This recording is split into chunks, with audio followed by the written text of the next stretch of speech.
교회에서 헌금 문제는 모두에게 시험거리가 될 수 있습니다. 바울은 이러한 현상을 경계하며 헌금의 원칙을 교훈했는데요. 이 교훈을 통해 헌금의 바른 원리를 배우고 헌금 생활에서 서로 덕을 세우는 성도와 교회가 되어야겠습니다. 오늘 본문은 고린도후서 9장 1절부터 9절이고요. 그 중에서 6절부터 9절까지 읽겠습니다. 이것이 곧 적게 심는 자는 적게 거두고 많이 심는 자는 많이 거둔다 하는 말이로다. 각각 그 마음에 정한 대로 할 것이요 인색함으로나 억지로 하지 말지니 하나님은 즐겨내는 자를 사랑하시느니라. 하나님이 능히 모든 은혜를 너희에게 넘치게 하시나니 이는 너희로 모든 일을 항상 모든 것이 넉넉하여 모든 착한 일을 넘치게 하게 하려 하심이라.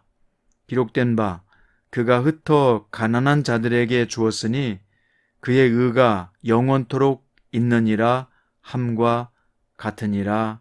아멘. 오늘 말씀의 제목은 자원하여 드리는 기쁨의 헌금이라면입니다. 바울은 마게도냐 성도들에게 고린도 교회 성도들이 1년 전부터 연보를 준비했다고 자랑했는데요. 반대로 고린도 교회에는 마게도냐 교인들이 가난한 가운데서도 풍성한 연보를 모았음을 자랑했습니다. 바울은 성도들의 헌신을 서로에게 전함으로 좋은 모습을 서로 본받기를 원했던 것입니다.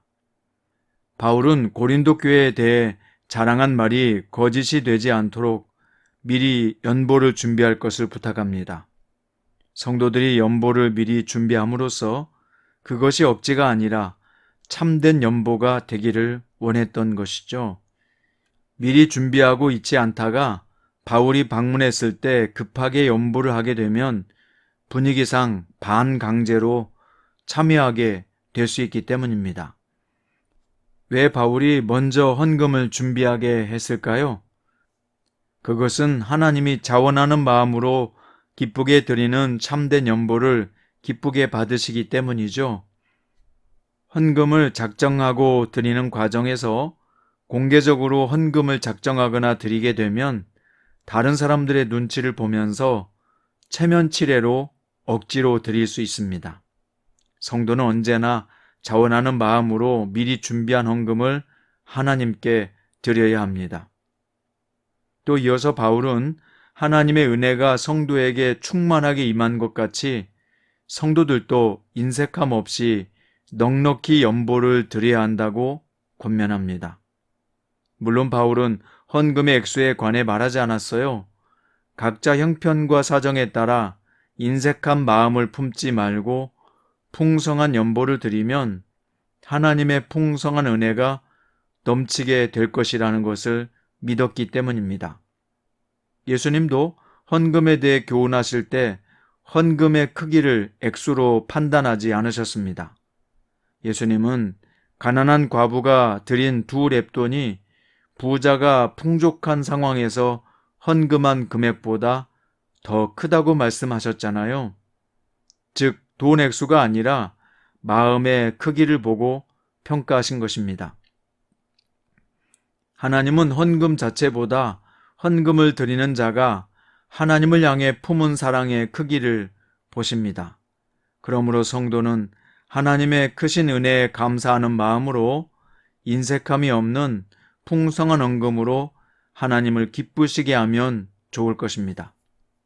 자, 이제 마지막으로 바울은 성도들에게 연보에 대해서 교훈하면서 그가 재물을 흩어 빈궁한 자들에게 주었으니 그의 의가 영구히 있고 그의 뿔이 영광 중에 들리리로다.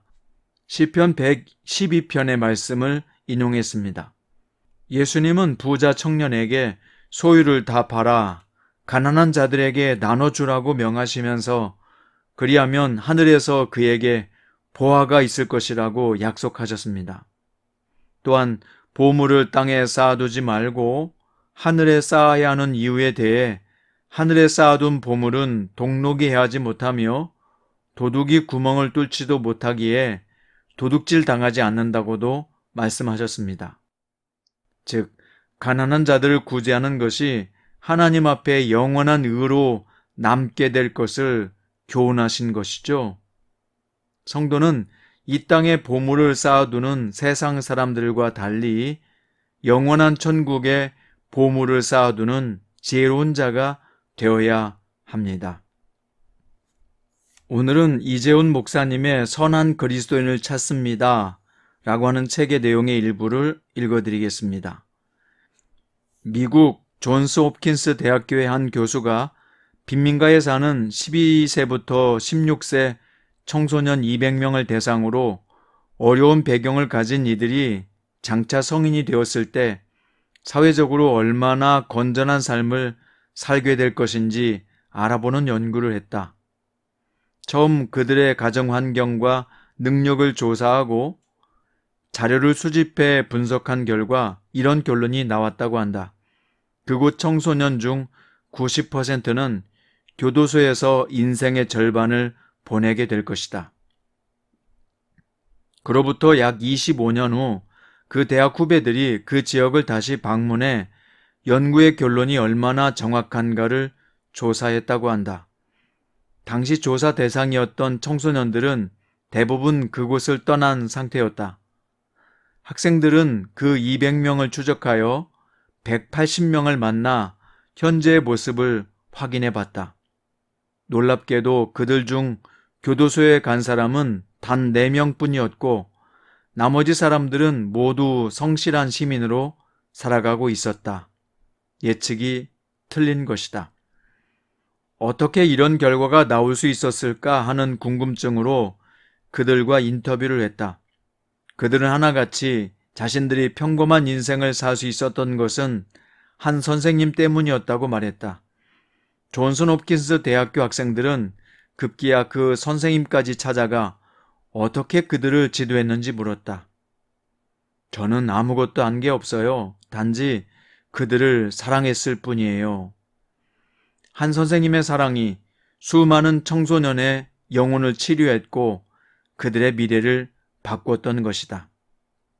미치 앨범의 모리와 함께한 화요일이라는 책에는 루게릭 병에 걸려 시한부 인생을 사는 모리라는 교수와 그의 제자가 인생의 의미에 대해 나눈 대화를 담았다.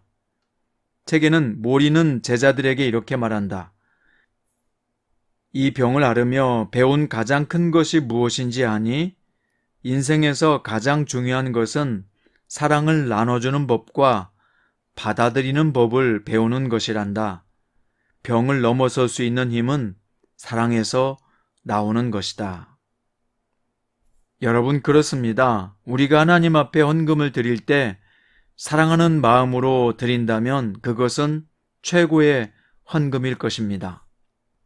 또한 사랑하는 마음으로 구제하고 나눠주는 것은 하나님이 보시기에 가장 기뻐하는 아름다운 모습일 것입니다. 마태복음 6장에 보면 내 보물이 있는 그곳에는 내 마음도 있느니라 말씀하셨습니다. 헌금의 본질은 하나님 앞에 우리 마음의 중심을 드리는 것이죠.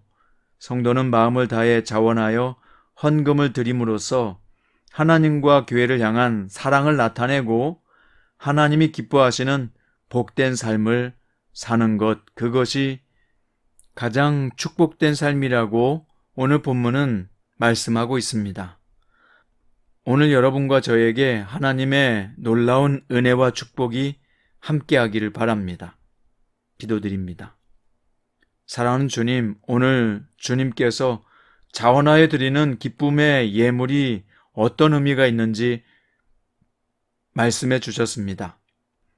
우리의 삶이 주님 앞에 자원하여 드리는 기쁨의 삶이 되게 하시고 영광이 되게 하소서. 오늘 또 하나님의 축복과 은혜가 넘치는 저희가 되게 하소서. 예수님의 이름으로 기도드립니다.